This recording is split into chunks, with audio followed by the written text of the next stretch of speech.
Hello everyone, this is Shannon from That's So Poe, and today I'm bringing you week 24 of my 2019 reads. This week I read one book that was from my June TBR and I really enjoyed it. So the book that I read this week was Hurricane Child by Kheryn Callender, and this is a middle grade magical realism story about a young gay girl in the Caribbean who is dealing with her mother having left. So her mother left a year and a half before the story takes place.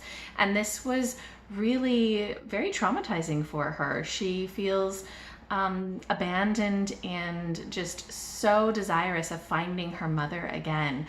She lives alone with her father now, and it's just not the same.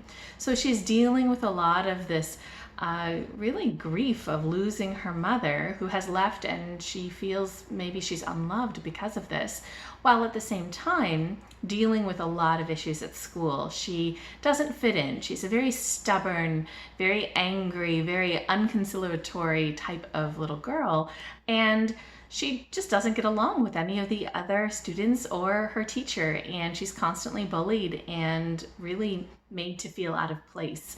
So this story focuses on so many interesting themes for this little girl. It's about her identity and her being true to herself and her dealing with the anger and the frustration of losing her mother and of not fitting in at school and trying to be herself while at the same time dealing with all of the backlash that causes. So she's a very strong character.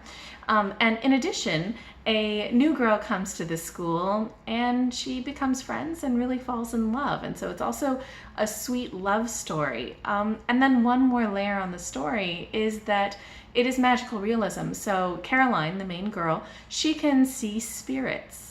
So throughout the story, she sees spirits, and there's a very dark, magical atmosphere to the story. It's called Hurricane Child, and it feels a lot of the time as if it's a storm.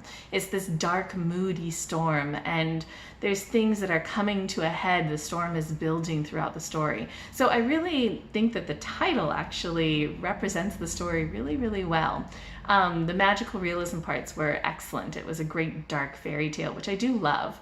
The middle part of the book was a little bit slower than I liked. I feel like it could have dealt with a little bit of tightening, but overall, I thought it was an excellent story. It was really fascinating. I loved the strength of the main character. I loved the themes that it explored. And I really, really loved the way that the book ended as well. So overall, I gave this 4.5 out of 5 stars, and I highly recommend you pick it up if you're interested. So that wraps up week 24 for me. If anybody else has read this book, please let me know down in the comments what you thought as well.